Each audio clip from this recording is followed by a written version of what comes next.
मित्रों नमस्कार। आज मुझे आपके बीच में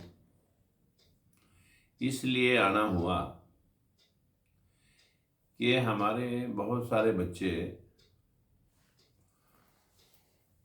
कैथल के अंदर 1 दिसंबर को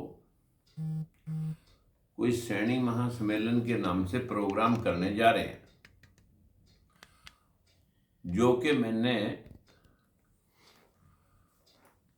व्हाट्सएप के ऊपर कुछ पोस्टें देखी। उन पोस्टों को देखने के पश्चात ही मुझे पता लगा, क्योंकि उसमें लिखा हुआ था कि फला फला फला लोग इस प्रोग्राम की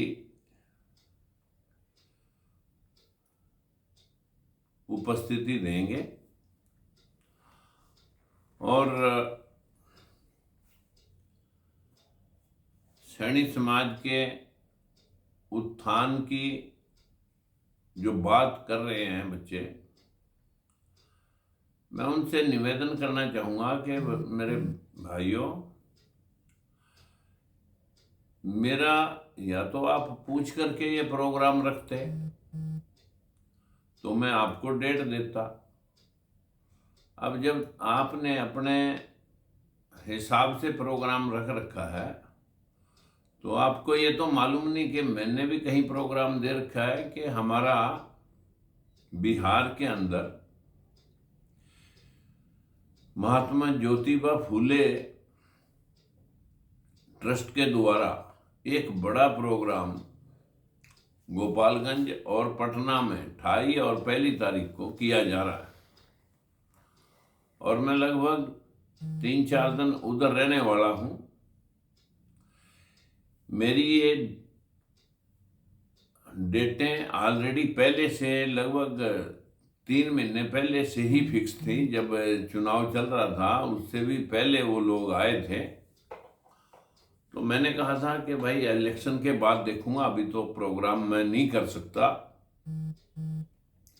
लेकिन उन लोगों की उत्सुकता देख करके मैंने उनको टाइम दिया था कि आप फूले जयंती परिनिर्वाण दिवस या जयंती के ऊपर कोई प्रोग्राम करें तो मैं अवश्य आऊँगा। तो उन्होंने वही 28 नवंबर का जो प्रोग्राम हर साल हम करते थे उसी को 1 दिसंबर के अंदर बिहार में रखा हुआ है।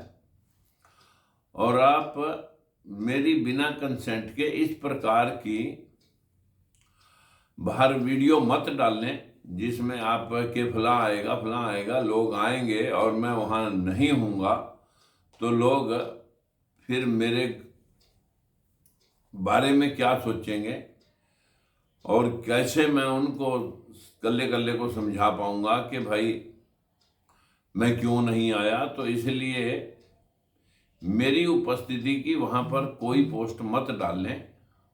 अभी आपके पास मुख्यमंत्री है और बहुत सारे नेता हैं, उनको बुला करके आप अपना प्रोग्राम करें, लेकिन मेरी उपस्थिति के बारे में आप किसी प्रकार की कोई वीडियो मत डालें। मेरी हाथ जोड़ के विनती है, क्योंकि मेरा प्रोग्राम पहले से निर्धारित है।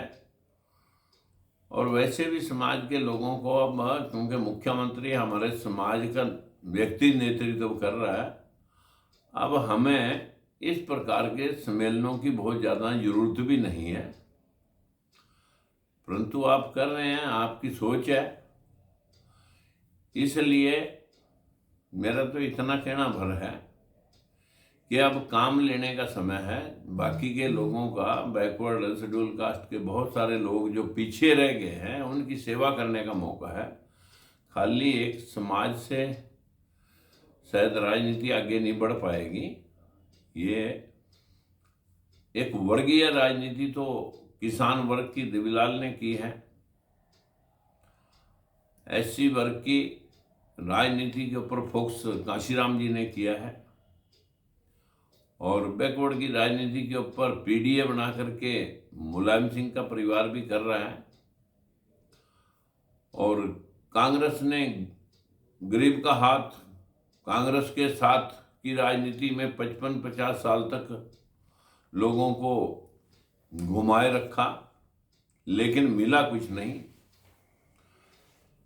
अब बीजेपी भी इस विषय को लेकर के कि बैकवर्ड का मुख्यमंत्री बना दिया। भाई बैकवर्ड की हिस्सेदारी सुनिश्चित करो, तभी जानेंगे हम।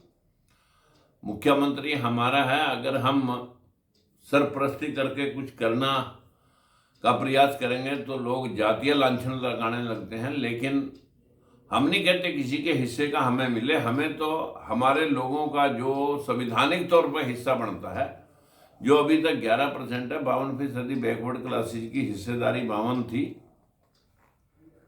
शेड्यूल कास्ट की हिस्सेदारी 23 थी।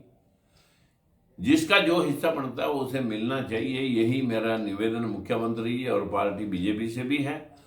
और अपने सैनिक बच्चों से भी मेरी विनती है कि अब काम का समय है, अब सम्मेलनों की इतनी मतलब ज़्यादा उत्सुकता दिखाने का भी कोई विषय नहीं है। लेकिन आप कर रहे हो तो आप अपने लेवल से जैसे आपको उचित समझें, जिसको मर्जी बुलाएं आप, लेकिन मेरी मजबूरी है इसलिए मैं नहीं आ सकूंगा। नमस्कार।